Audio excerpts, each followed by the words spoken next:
Sometimes the worst storms don't just bring snow and ice. They bring choices that change everything.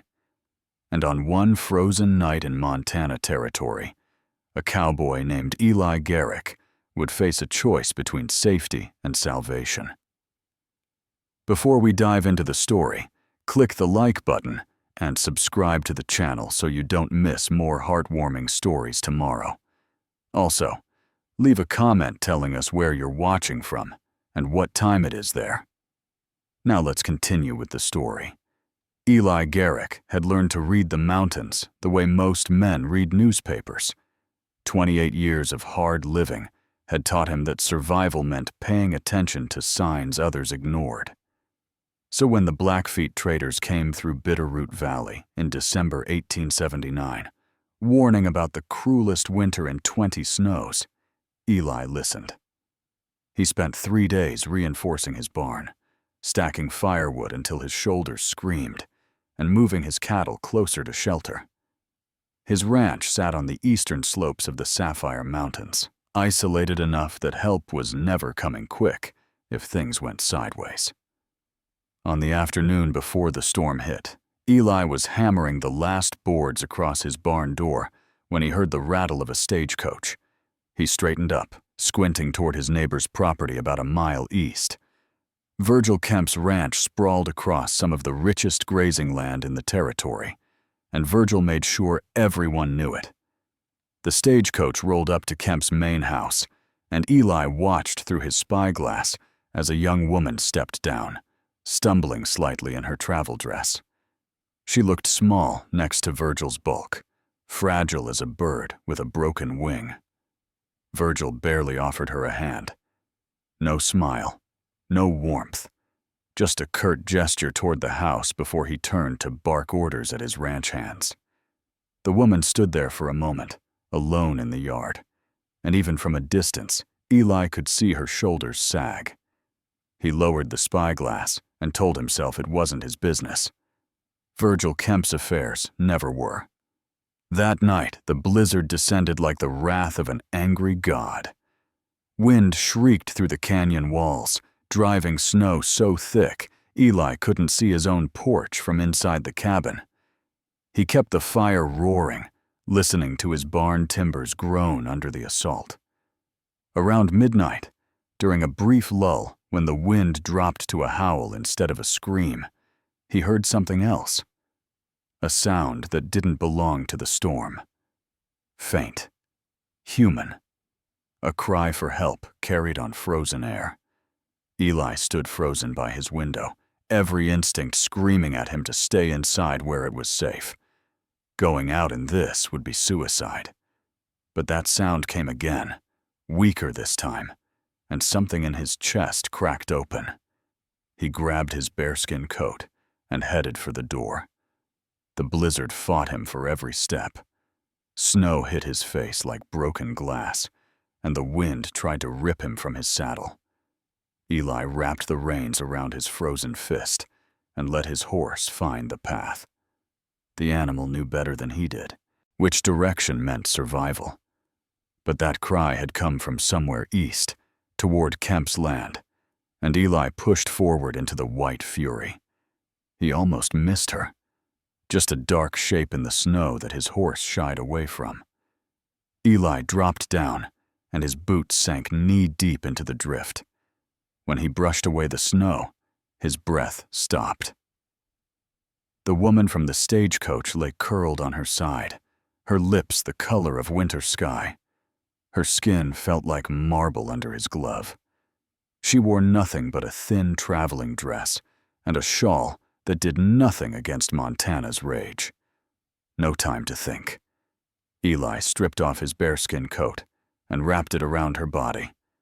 She weighed almost nothing as he lifted her onto his saddle.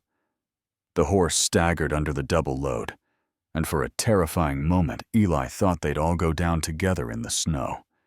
But the animal steadied and started the brutal journey back.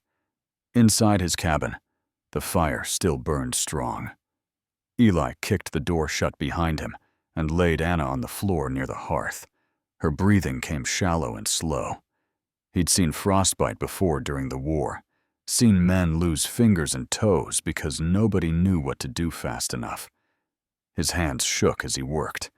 The dress had frozen to her skin in places. When he finally got it off, he saw the bruises, fresh ones circling both wrists like ugly bracelets. His jaw clenched hard enough to crack teeth. He wrapped her in every blanket he owned and built the fire until it roared. She needed warmth, but not too fast, or her body might quit entirely. Eli heated water and forced warm broth between her lips, most of it running down her chin.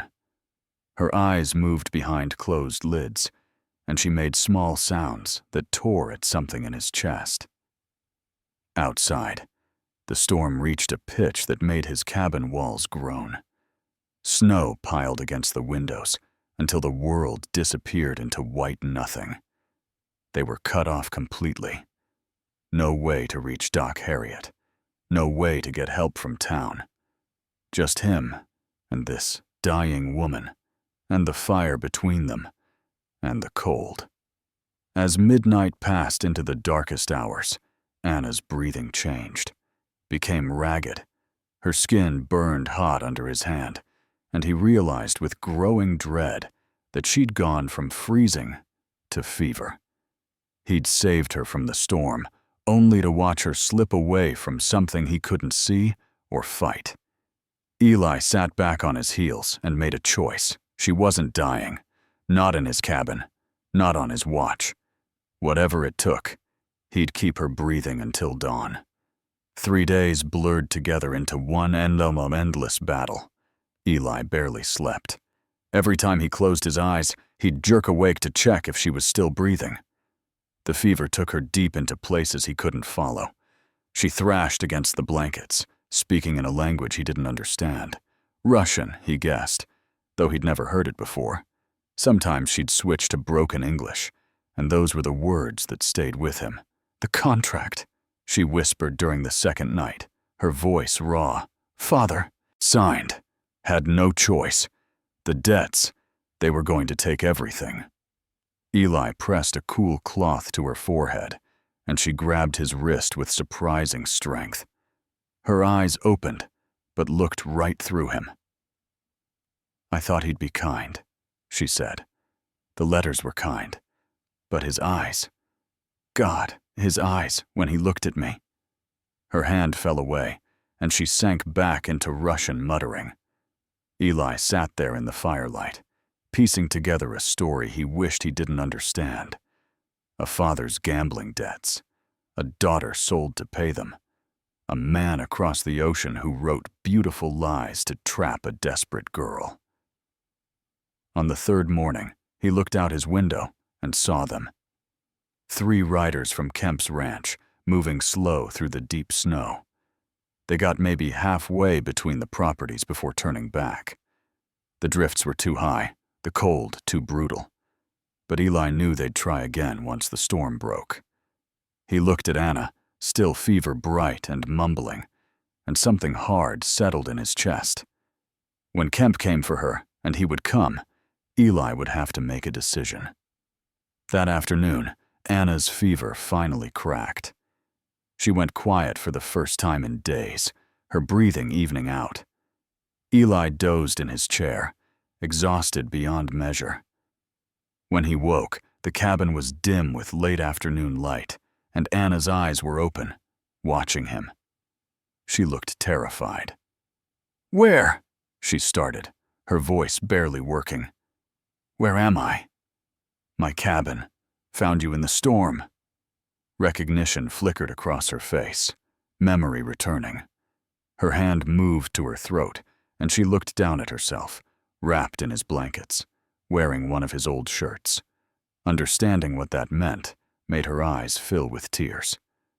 "He'll come for me," she whispered. "I know. You don't understand. I signed papers, legal papers. I belong to him now." The word belong hit Eli like a fist. He stood and moved to the window. The storm had passed during the night. Dawn would bring clear skies, and Kemp would come. "Can you ride?" he asked. Anna tried to sit up and gasped. She pulled back the blanket and stared at her feet. 2 of her toes had gone black. Eli saw her face crumple as she realized what that meant. "I need to get Doc Harriet," he said. "She's the only one who can help those toes, but that means leaving you here alone for a few hours." "He'll come," Anna said again, and this time it sounded like a prayer.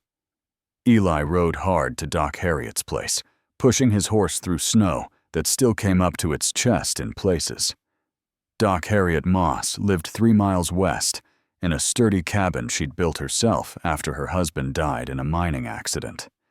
She was pulling on her coat before Eli finished explaining. "Frostbite and fever for 3 days?" She grabbed her medical bag. "We need to move fast, or she'll lose more than toes." They made it back to find Anna sitting up, pale as death, but dressed in the clothes Eli had dried by the fire. She looked at Doc Harriet with a mixture of hope and fear. Doc Harriet knelt and examined Anna's feet without ceremony. Her face stayed neutral, but Eli saw her jaw tighten. After a long silence, she looked up. 2 toes on the left foot have to come off. Maybe a third if infection sets in. The right foot might be saved if we're lucky. Anna closed her eyes. "When?" "Now would be best. But first, girl, you need to tell me what happened. Those bruises on your wrists didn't come from the cold." The story came out in halting pieces. The marriage contract, Kemp's rage on their wedding night when Anna hesitated, the blow that sent her stumbling, her blind run into the storm, choosing death over what waited in that house. Doc Harriet's face went hard as granite. She'd delivered half the babies in the territory and buried just as many. Nothing much surprised her anymore, but this made her hands shake with anger as she prepared her instruments. "This will hurt," she told Anna. "But you'll live. That's what matters." Anna bit down on the leather strap Doc Harriet gave her and nodded. Eli held her shoulders as Doc Harriet worked. The sound Anna made would haunt him for years. They were bandaging her feet when hoofbeats thundered outside. Eli moved to the window and felt his blood go cold. Virgil Kemp sat astride a massive black stallion, flanked by 3 armed ranch hands. All of them looked ready for trouble. Eli grabbed his rifle and stepped onto the porch. Doc Harriet appeared beside him, wiping blood from her hands. "That's far enough, Virgil," Eli called out. Kemp's face was red with fury. "You got something that belongs to me, Garrick. My wife ran off in the storm. I'm here to collect her." "Your wife nearly died out there. She's under medical care." "I don't give a damn about medical care. She signed a contract. She's mine by law, and I want her back. Now." Doc Harriet stepped forward. "That girl just lost 2 toes to frostbite. Moving her now could kill her. As the only doctor in 50 miles, I'm telling you she stays put for at least 2 weeks. Kemp's hand moved toward his gun. His men shifted in their saddles. The moment stretched tight as a wire. Then Kemp smiled, and somehow that was worse than his anger. 2 weeks then, Doc. But after that, I'm coming back with the marshal and proper papers. And Garrick? His eyes locked on Eli. This ain't over. The days that followed settled into a careful rhythm. Anna couldn't walk, so Eli carried her when she needed to move. At first she flinched every time he came near, her body remembering Kemp's hands. But Eli moved slow and asked permission before touching her. Gradually, the fear in her eyes faded to something else. Trust, maybe, or at least the beginning of it. Doc Harriet came by every other day to check the healing. The infection stayed away, which was a small miracle. But the calendar kept moving forward, and everyone knew what was coming when those 2 weeks ended. One afternoon, Eli was mending a bridle at the table when Anna spoke from her spot by the fire. "Why did you save me?" He didn't look up from his work. "Heard you calling for help?" "Most men wouldn't have gone out in that storm. Most men got more sense than me." She was quiet for a moment. Then, I speak 4 languages. Did you know that? French, German, English, and Russian. My father hired tutors before the gambling started. I wanted to be a teacher. Eli's hand stilled on the leather. What stopped you? His debts. They came all at once. Men at our door making threats. My mother crying. My father locked in his study with a bottle. Her voice went flat. Then the marriage broker came with contracts and promises. America. A fresh start. A good man who needed a wife. Kemp ain't a good man. No. But I didn't know that until the door closed behind me and I saw his real face. She looked at her bandaged feet. I thought dying in the snow would be easier. Eli set down the bridle and met her eyes. I'm glad you were wrong. Something passed between them then. A recognition that both of them carried wounds that didn't show. After a long moment, Anna asked, "What about you? What brought you out here alone?" "The war," Eli said simply. "Saw things I can't unsee. Did things that still wake me up at night. Figured distance might help." "Did it?" "Some. The quiet helps. Nobody asking questions." "I'm asking questions." "Yeah." He almost smiled. "But you're different." They fell into silence, but it felt comfortable now. Outside, snow began falling again, soft and steady. Eli got up to add wood to the fire, and Anna watched his hands work with quiet efficiency. She'd noticed he moved like someone who'd learned to be alone, every action self-sufficient and contained. But when he helped her, his touch turned gentle, like he was afraid she might break. "Eli," she said softly, "when Kemp comes back with the marshal, what happens to me?" He turned to face her, and the firelight made shadows on his scarred face. "I don't know, but I promise you this. Nobody's taking you anywhere you don't want to go." It was a promise he had no legal right to make. They both knew it. But Anna nodded anyway, because sometimes hope matters more than truth. The marshal arrived on the 14th day, just like Kemp promised. Clayton Ford was a lean man with gray in his beard and eyes that had seen too much frontier justice to believe in fairy tales. He dismounted slow, taking in Eli's cabin and the tension in the air. "Garrick," he said with a nod. Then he looked past Eli to where Anna sat by the fire, her bandaged feet visible. "Ma'am." Virgil Kemp rode up behind the marshal with 2 of his men. His smile was pure victory. Marshal Ford pulled papers from his coat. "Got a legal marriage contract here, signed and witnessed in St. Petersburg 6 months ago. Miss Anna Ivanova agreed to marry Virgil Kemp in exchange for passage to America and financial support for her family. Contracts binding under territorial law." Anna's face went white. Eli stepped forward. "She can't go back there." "Beat her." "That true, ma'am?" Ford asked Anna directly. She nodded, her voice barely a whisper. "He struck me on our wedding night. That's why I ran." Kemp's face flushed red. "She's lying. She got confused after the ceremony, ran out into the storm like a fool. I've been worried sick." "Worried sick," Eli repeated, his voice hard. "That why you waited 3 days to look for her?" "Storm was too dangerous. You know that." Ford held up a hand. "Look, I can see this is complicated. Ma'am, do you have witnesses to this abuse? Anyone who saw the bruises fresh?" "Doc Harriet saw them," Eli said. "Doc Harriet saw bruises 2 days after the fact. Could have gotten them in the storm."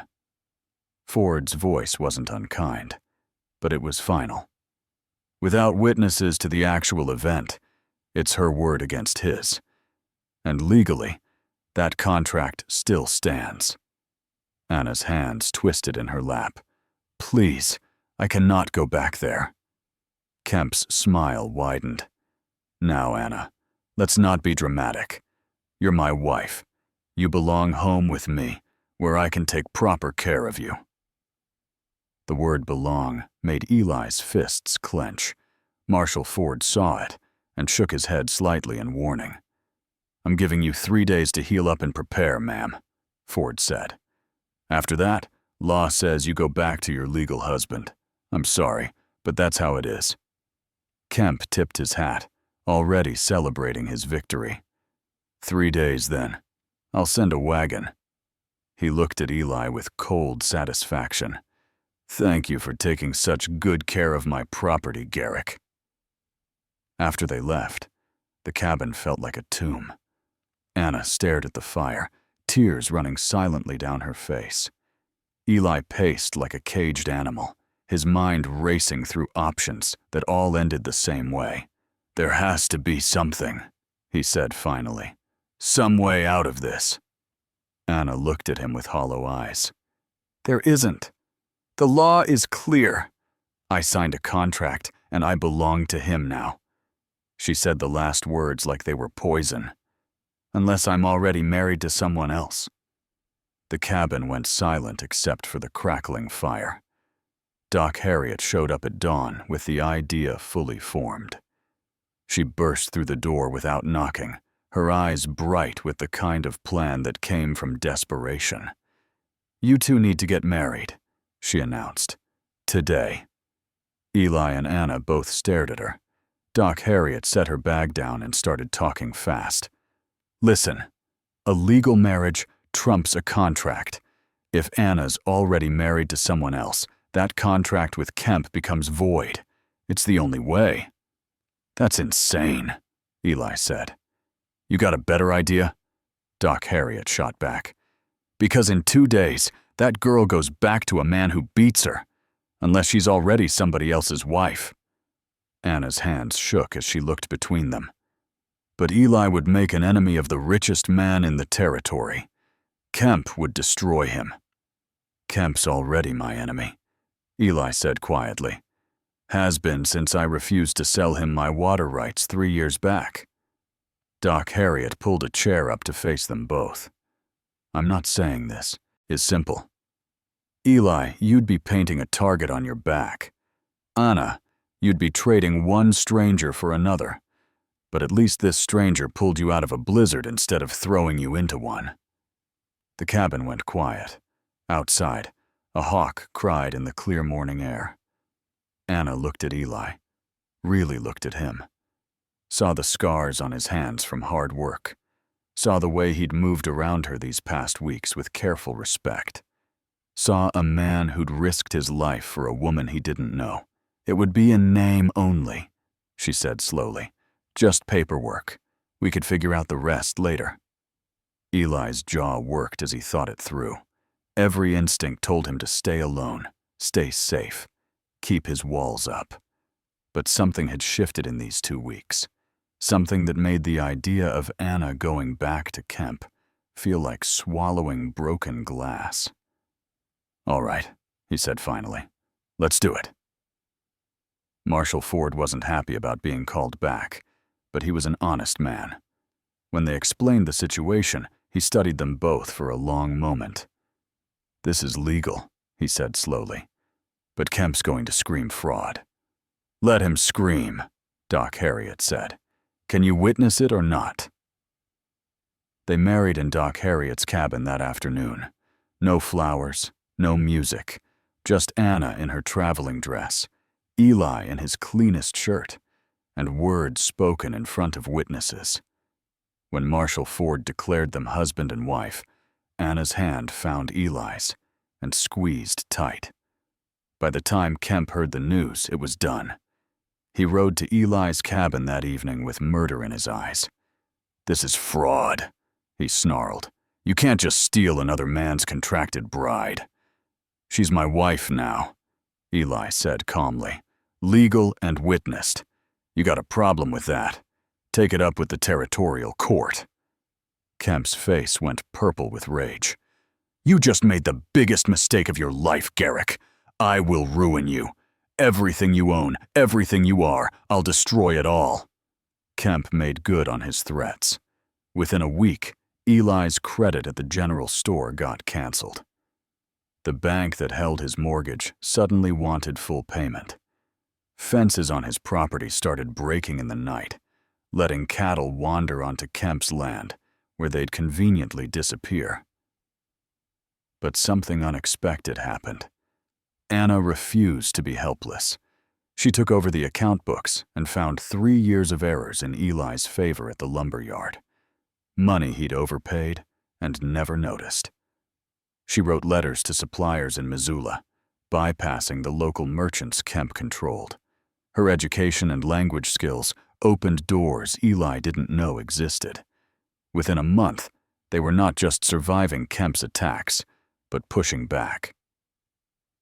"You're better at this than me," Eli admitted one evening, watching her organize receipts with practiced efficiency. "I was trained to manage a household," Anna said. "My mother insisted. She said a woman needed to understand numbers because men often didn't." She smiled slightly.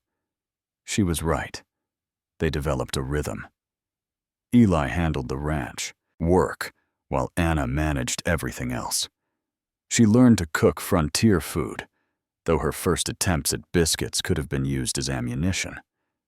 Eli taught her to ride, his hand steadying her in the saddle until she found her own balance. She taught him bits of Russian, laughing at his terrible pronunciation. At night, they'd sit by the fire and talk. Real talk, not just pleasantries. Anna told him about St. Petersburg's white knights and street musicians. Eli shared stories from before the war, when he'd believed in things like justice and honor. Slowly, the careful distance between them started closing. One morning, Eli woke from a nightmare screaming. Anna appeared at his bedside in seconds, her face concerned. Without thinking, he grabbed her hand and held on while his breathing settled. "Sorry," he said when words came back. "Happens sometimes." "I know." She squeezed his hand. "I hear you at night. I just didn't want to intrude." "You're not intruding." Something shifted in that moment. A recognition that they were both wounded, both healing, and maybe that was enough. But Kemp wasn't finished. His harassment escalated. Ranch hands blocked Eli's access to shared grazing land. Suppliers who'd started working with them suddenly backed out, scared of Kemp's influence. One afternoon in town, Anna faced a group of women who called her terrible names and questioned her virtue. Eli's fists clenched, ready to defend her, but Anna stopped him with a hand on his arm. "I don't need you to fight them," she said quietly. "I need you to trust that I can handle this." She walked away with her head high while they whispered behind her. Eli watched her go, something fierce and proud swelling in his chest. This woman who'd almost died in the snow had more strength than any person he'd ever known. That night, Anna found Eli in the barn checking the horses.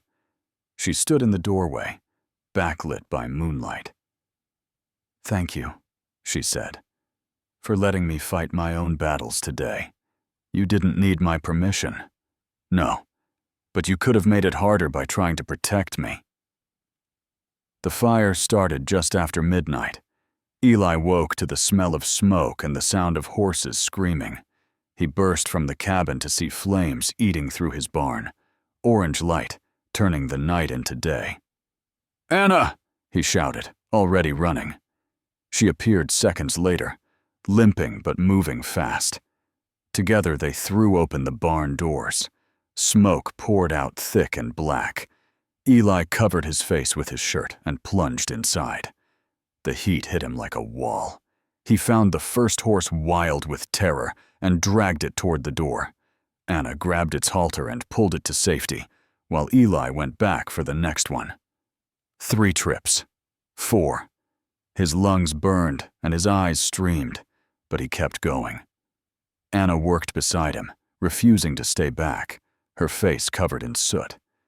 They got the last horse out just as part of the roof collapsed, with a sound like thunder. Eli stood there, watching everything burn, the hay he'd stored for winter. The tools passed down from his father, the barn itself that he'd rebuilt with his own hands. All of it gone. And everyone knew who was responsible. Then he heard hoofbeats. His hand went to his gun, expecting Kemp's men coming to finish the job. Instead, he saw neighbors, people from surrounding ranches, some he barely knew. They came with water buckets and determination, forming a line to keep the fire from spreading to the house. Doc Harriet appeared with blankets and water for drinking. "Kemp's in town right now," she said quietly, "making sure everyone knows where he was tonight. But we all know the truth." By dawn, the fire was out. The barn was gone, but the house stood untouched. More neighbors arrived as word spread. They brought lumber and offered hands to rebuild. Even Marshall Ford showed up, his face grim. "I can't prove Kemp did this," he said, "but I'm watching him now, real close." The community had made a choice.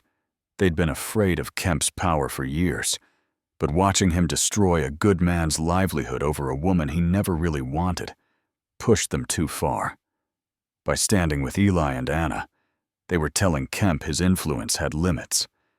As people worked to clear the burned timber, Anna stood beside Eli, both of them covered in ash and exhaustion.